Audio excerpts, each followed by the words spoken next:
Are Jews indigenous to Israel? If we take seriously the argument that they're not, then we have to ask, where else are they indigenous to? So Jews of Germany are indigenous to Germany, theoretically. Jews of Russia are indigenous to Russia. Jews of England are indigenous to England. In the actual partition talks at the United Nations in 1947 to establish a Jewish state and an Arab state in Palestine, this is the position taken by the Syrian delegate and the Lebanese delegate and the Iraqi delegate and generally the Arab world, where they got up and they said, hey, A, the Jews are not a people, they're a religion, you can't establish a state for a religion. That was said at the UN. Nothing is new under the sun in these arguments. And B, the Jews belong to all the places where they live. And the problem with that was very simple. They were never allowed to. Nobody in all the long history of the Russian Empire seriously contended or seriously acted, or the actual legal regime of the empire literally allowed the Jews to be Russians. They were always a distinct ethnic national minority and treated as such and limited with the special limits because they were not Russians. And that's true of Poland, and that's true of Germany. In France, there was this whole, after the revolution, there was this whole concept of emancipation. I give nothing to the Jews as a nation, the French revolutionaries said, but I give everything to the Jew as a citizen, as an individual, meaning emancipation. Stop being Jews as a collective and just become citizens of France. Frenchmen of the Mosaic persuasion was the phrase. Great, except that in actual practice, it never actually worked out that way. The French emancipation, the idea of Jews being individuals with individual rights, were brought to the German-speaking lands, essentially by the Napoleonic conquest at the point of a spear, and failed to take root socially.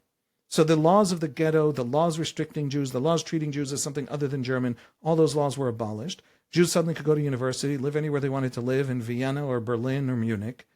And that very fact of sudden individualistic equality created mass organized anti-Semitism. The societies in which Jews lived understood themselves, defined themselves by understanding that they're above the Jews that live among them. The Jews were the underclass.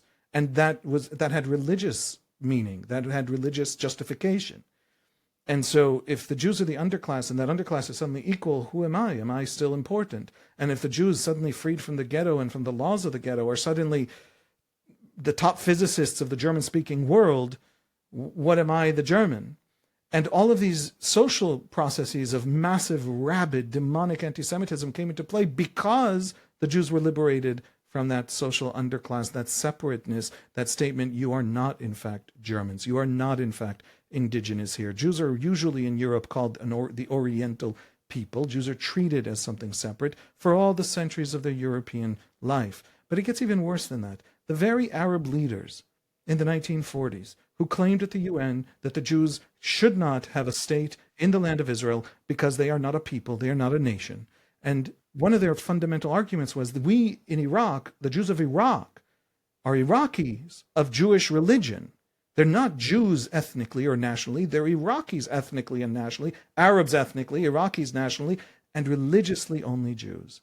And the problem was that then they would get up at the UN, and this was the Syrian delegate, and he said literally, and if Palestine is turned into two states and there's a Jewish state in Palestine, that will have catastrophic consequences on the Jews of the Arab world. Meaning, they're definitely not an ethnicity, they're definitely not a shared national identity, no matter what they call themselves. They're Iraqis nationally, but we're gonna turn on them brutally and violently if for other Jews in another place you establish a state. Everyone always treated the Jews as a separate nation. They were never indigenous anywhere according to anyone. And everyone agreed with the Jews' own story for 2,000 years of indigeneity in the land of Israel.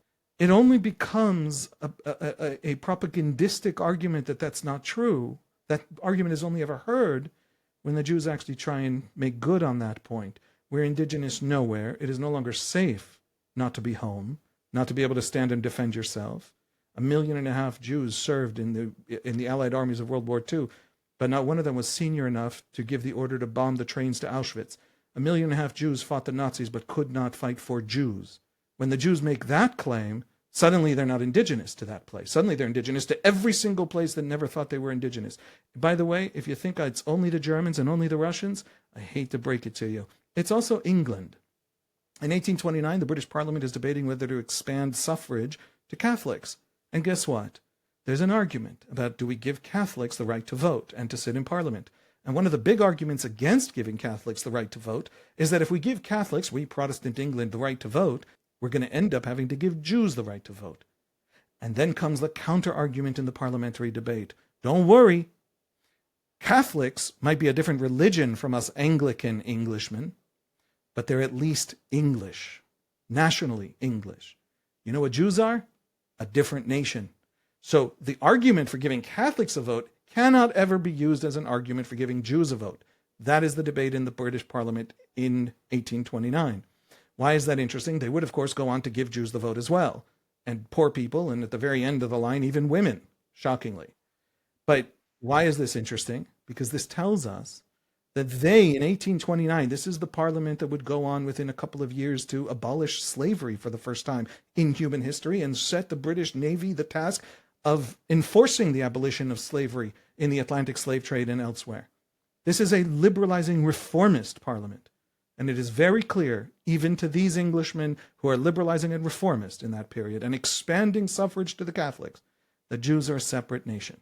Jews have always been a separate nation, indigenous nowhere else, right up until they needed to actually make good on their indigeneity in the land of Israel. And then comes the propaganda that they are no longer indigenous. We'll start with a basic Jewish story. We'll call this what I teach my kids. Yes, we're indigenous to this land. Our religion makes no sense without this land. There have never not been Jews in this land. You can't get married in a traditional Jewish wedding without breaking a glass in memory of the fall of the temple in Jerusalem and of the exile. No happiness in Judaism. The Talmud tells us that a piece of our home has to remain unplastered because of the exile and because of the fall of the temple in Jerusalem. When Rabbi Judah Halevi, one of the great sages and poets of medieval Muslim Spain, writes, "My heart is in the east and I am in the uttermost west." He's talking about a land he'd never lived in. He's talking about the land of Israel. And he is one of the great spiritual leaders of the Jews of that era. And as an old man, he gets on a boat headed to the land to die in the land of Israel. And we don't actually know in the historical record if he ever arrives. But his last act given to us, this great leader of Spanish Jewry, one of the great poets and philosophers of the Jewish bookshelf, is to go to the land of Israel to die. Maimonides begins his journey, the great Maimonides, maybe the greatest rabbi who ever lived, begins his journey in Cordova, in Spain, Muslim Spain, heads through North Africa, ends up in Cairo, lives this giant, tremendous intellectual life, gives us some of the most important Jewish texts that have defined the Jewish religion in the 800 years since he passed, and went to die and be buried in the land of Israel. The connection to the land of Israel is constant, it's permanent. There were vast waves of migration from Yemen just in the 19th century, students of the Gaon of Vilna from Eastern Europe. I don't know of another imperialism or colonialism or any migration in human history of any kind in which the people migrating to the place had prayed to the place for 100 generations. There's a 2 millennia Jewish tradition that the brokenness of our existence as an exiled people can only really be healed in our own land. The internal Jewish debate over Zionism, for example, between religious Zionists and ultra-Orthodox anti-Zionists, is not a debate about our belonging, and it's not a debate about the brokenness of exile. And it's not a debate about the foundation stone that the land represents in Jewish identity. It's a debate over the timing, over the order of operations. Do we go before the Messiah as a beginning of a messianic age launched by our own actions, as the religious Zionists argued, or do we go only after a Messiah does the hard, heavy lifting, so to speak? That's a theological, religious, historical debate over within the Jewish bookshelf. That's fascinating, but the actual connection to the land and indigeneity in it is shared by every anti-Zionist ultra-Orthodox Jew. The only kind of Jew that does not actually believe that we belong nowhere else but there is a Jew who doesn't believe in Judaism, which, by the way, is fine. You don't have to believe in Judaism. But what Judaism says is that, and has always said, and has never not said. There have been in the past, and there's now a bit of an awakening of the idea among some Jews that it is possible to have Judaism without Israel. Not Israel the state, Israel the land. Israel the centrality of the land of Israel to the Jewish condition, to Jewish prayer, to Jewish belief, to Jewish history, to Jewish identity. that it's possible to do these things without a geographic anchor in that place.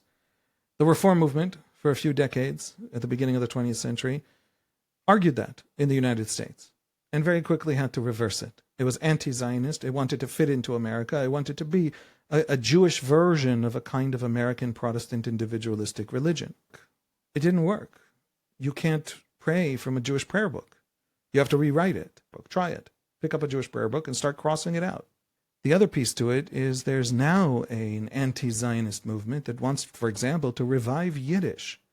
It's an adorable thing. These tiny handful. I mean, you could probably count them on the fingers of two hands. Jewish intellectuals in New York City who have written op-eds in the New York Times because, of course, they'll platform this unbelievably minuscule voice that represents absolutely. There are more Jewish believers in UFO abductions than there are Jewish believers in a new Yiddish culture, who want Yiddish because Hebrew is representative of the evil Zionists.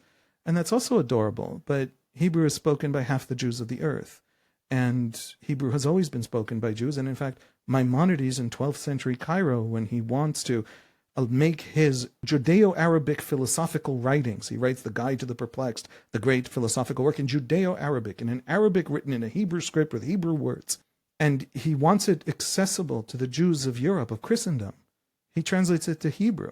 Because in Hebrew, all the rabbis of all the Jewish world can read it. That Hebrew, that foundational tying together of all the Jews of all time, that all Jews could always speak, that Hebrew, all learned Jews, all rabbis, the entire Jewish bookshelf could always debate and discourse in, that Hebrew is now no longer kosher because of Zionism.